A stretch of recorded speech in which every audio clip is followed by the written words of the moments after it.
Hello and good morning. My name is Robbie McCammon.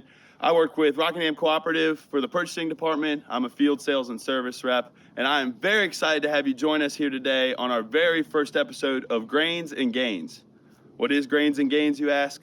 At the co-op, we've decided this year we're going to release several small clips, educational clips that's going to address a need, topic, or area of concern in our market area. We're very lucky to have Dr. Ty Davis with us today from Purina. Dr. Davis, please introduce yourself. Share a little something about yourself as well. Sure. Yeah. Thank you, Robbie, for inviting me out here on the first episode. It really is an honor. Thank you to Rockingham Cooperative for doing this for our producers. I think it's a great way to educate our producers in the area and try to give them a leg up, because I know right now with the weather, things aren't exactly ideal for them. So I work with Purina. I'm the beef specialist in this part of the world, so I get to work with cooperatives like Rockingham and with the producers in the greater area. Ty's extremely knowledgeable, especially when it comes to cattle. So the area that we want to tackle this morning is what can farmers do to stretch hay? We had a very, very rough growing season in 2023. We've got guys that are dealing with high hay prices, low forage quality, and super tight inventories. So I'm going to toss it back to you, Dr. Davis. What can our farmers and customers do to help stretch their hay right now? Sure. Well, sadly, the best way to stretch hay has nothing to do with nutrition, but really the best way at this time of year is to cull those cows that are non-productive. Maybe they aren't calving in your calving window that you want them to. Maybe they're lacking in condition. Right now is the time with the current market to sell those cows and make that hay that you have go longer for your more productive cows and heifers that you're trying to raise. Very good.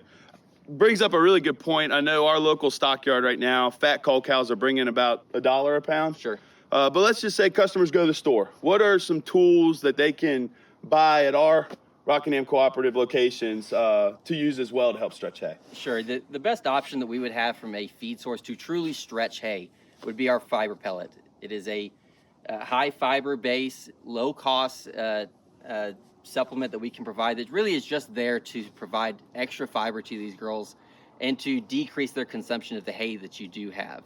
The next option would be our 20% high protein cube. The cube is going to look something like this. It's going to be different from what your normal pellet is going to look like. It's larger in diameter.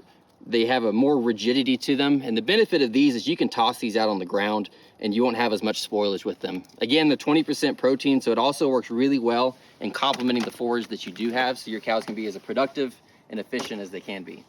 Very good.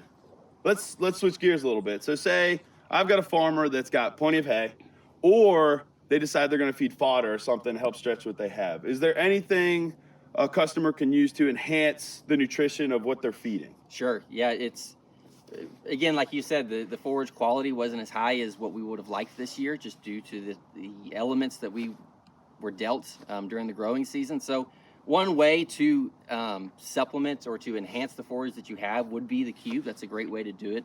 Anywhere from 2 to 5 pounds generally cuts it to meet the gap that your cows require and what your forage is providing.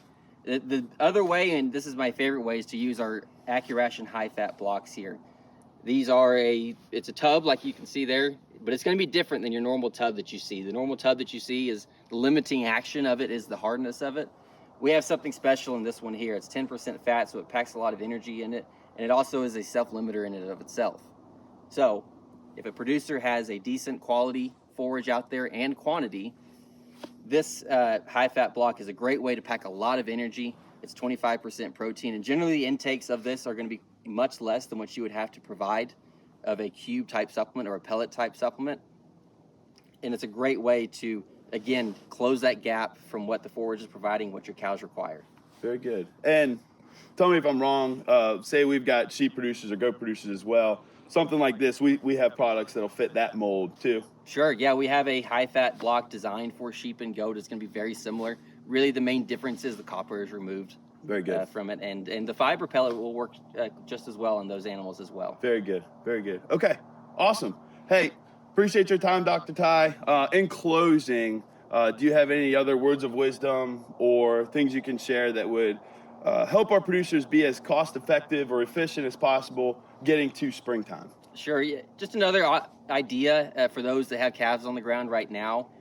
Early weaning might need to be an option just to keep those cows from consuming as much hay, just decrease their energy requirements. Another option is creep feeding for those calves if they're falling behind. one common misconception about creep feeding is it's going to take pressure off the cows. That's not the case. What it's going to do is help those calves be as productive as they can. So that's an idea as well. Very good. Appreciate your time, Dr. Davis. Absolutely. Thank y'all. Appreciate everyone viewing. Please, if you have any other questions or comments, don't be afraid to reach out to us. We want to be a resource in any way possible. And we'll see you next time on the next episode of Grains and Gains.